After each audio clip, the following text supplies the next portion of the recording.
can help us.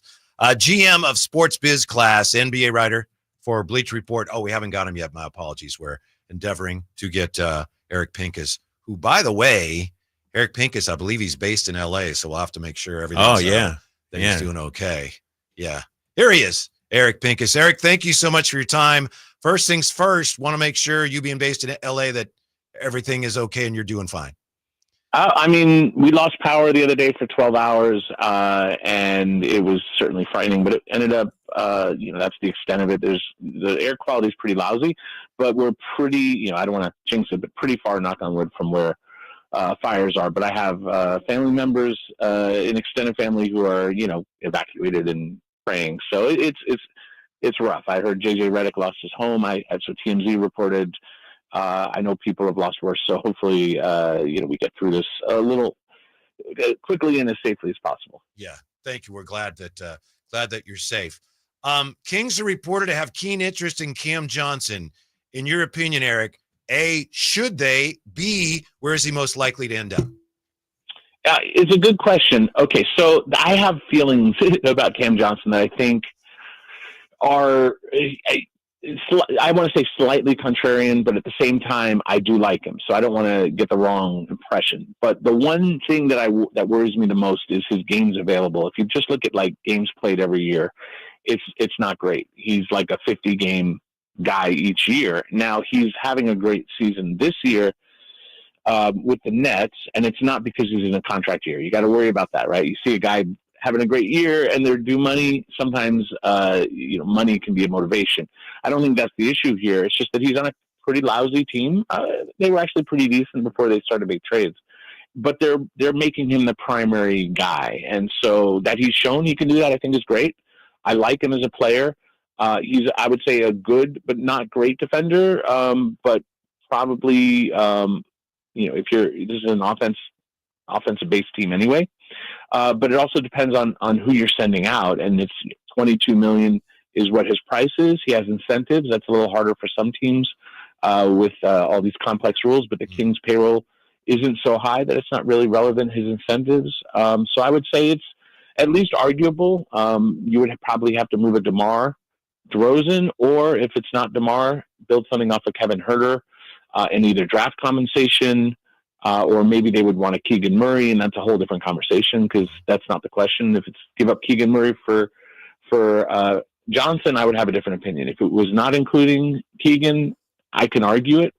And then there's, of course, that bigger question of, how long is De'Aaron Fox in town for, and is he the one going out? And that's not the question you asked. We're talking about Cam Johnson. I like him. I don't love his availability year to year, but I do think he's a good player. Hey, Erica, we know Brooklyn are sellers right now. They're sellers right now. Another team I thought would be sellers, the Utah Jazz, but we haven't seen any movement from them as of yet. Do you expect a guy like John Collins, who I'm in love with for our Sacramento Kings, do you expect him to be on the move? Jordan Clarkson, are they going to be one of the active selling teams? I think they are, but they are in such a position that they don't have to be. And that's a kind of a leverage play on their part. I've talked to different teams who have said they're like, yeah, the Jazz, they're like, we don't have to do anything right now. We can wait till next year. It doesn't really matter if we do John Collins this year, if we do Jordan Clarkson, if we move Sexton, if we move Kessler. They have players that they don't necessarily need. Like Clarkson is certainly older. The team's pretty much rebuilding. They're committed to the lottery and trying to get the best player they can get there and going from there. And they're committed to Markkanen, who's still relatively young. But guys can be had, and it's just not the young guys. You can't get a Keontae George, but you might. And when you say young guys, well, Kessler is a young guy, yeah, but Kessler is doing extension this year, and it doesn't sound like they're committed to paying him. So there are players that you can get out of Utah, but the way that they're positioning it, at least how other teams are saying, is that they're acting very coy and not very aggressive. And that's why they're not doing what the Nets are doing. The Nets are like, we're selling, but we're not just selling at the highest price. We're selling at a practical price. We want to make sure that we get deals done. And that's rare. Usually teams are closer to what the Jazz do, and then you get to a deadline, and then they're like, okay, let's get it done. Whereas the Nets are like, yeah, maybe we can't get a first for Dennis Schroeder and for Dorian Finney-Smith, but we're going to get a whole bunch of seconds, and we're going to be happy with what we get. Whereas the Jazz, because of their timeline where they're at, they're like, yeah, you know what, we'll wait. So I do think Collins is available. I think all these guys are available that I mentioned, not Markkanen, not the young guys, but just about everyone else. But you have to pay. Eric Pincus is our guest. Eric, to your point there about the about the Nets being willing to do business, could that, I'm asking the question, I'm not making a statement. Could it be because they're also looking at where they finish relative to where they're going to draft, and they don't want to hang on to players that are going to end up winning more games for them than they want to win right now? Yeah, it's funny because the Jazz are in the conversation because like that's what they did last year. They're like, we're not going to tank. We'll let the guys cook, and then at some point, if we're doing too well, we'll trade some of them, which is what they did. They did the last couple of years, but that put them out of the top lottery position. And so it looks to me when the Jazz were looking at this year, they're like, yeah, you know what? We're going to start that tank on day one, and we're going to stink it up. And they're they have the worst defense in the league, and they have 9 wins.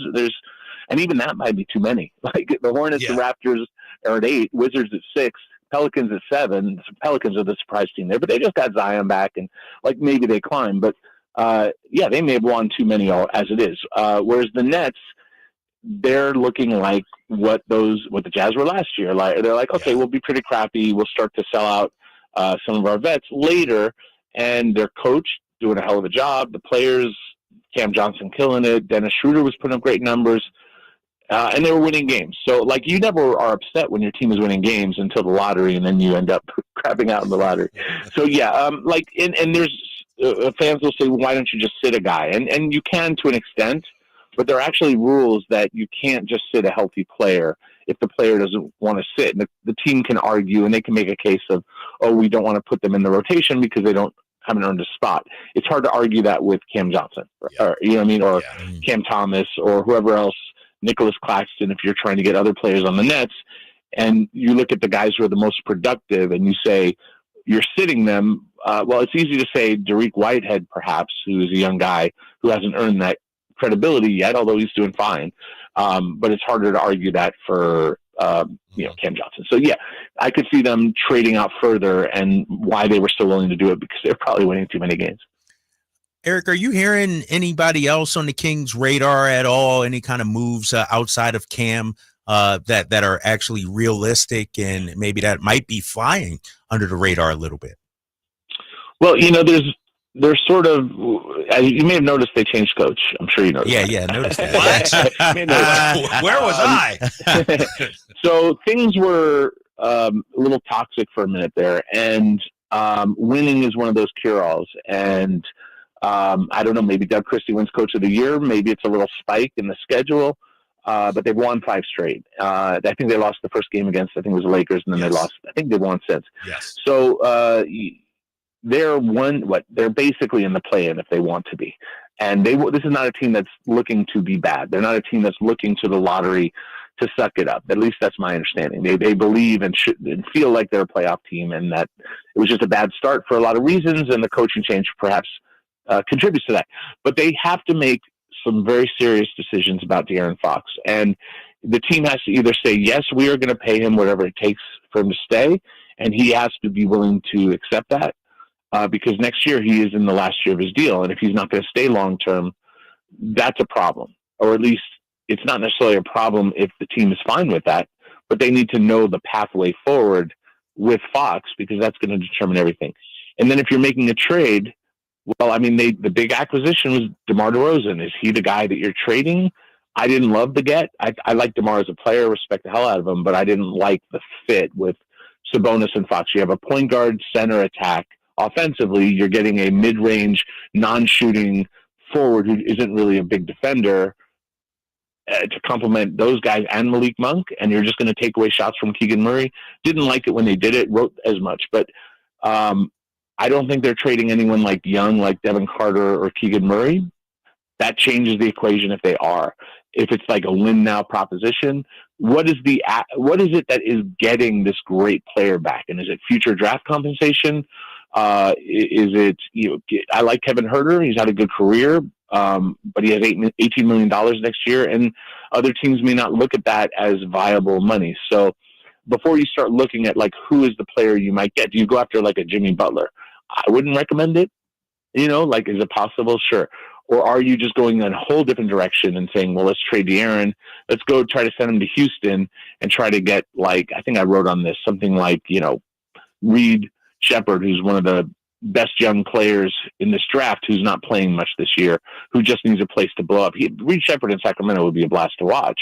But I don't know that the Rockets are willing to do that, but that would be a De'Aaron Fox conversation. Make those decisions first of where you're going with De'Aaron Fox before you start looking around the league and start saying, well, do you want a Brandon Ingram? Do you want a Kyle Kuzma? Do you want a Cam Johnson? Like, okay, fine. What do you have to give up to get? And if it's just Kevin Huerter, again, someone I respect, or if it's DeRozan and you have a suitor, but if we're starting talking about like the young guys or too many draft picks, then it's a different conversation.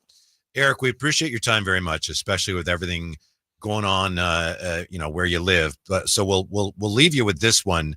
To what extent would you say the new CBA is complicating this year's trade deadline for teams? I would say it's overstated. It is complicating. I mean, because the rules have always been complicated.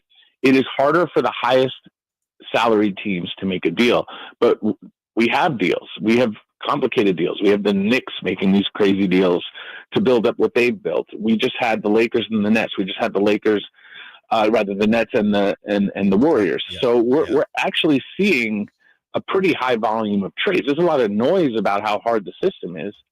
But do you think does it really impact the Kings? The Kings aren't even in the tax, right? Right. So how do apron rules impact a team that's not in the tax? Half the league isn't in the tax. So yes, it's complicating. Of course. The rules are, I love unnecessarily complicated. That's why I have a job. I'm one of the few people who just loves to dig into that stuff. But it is harder.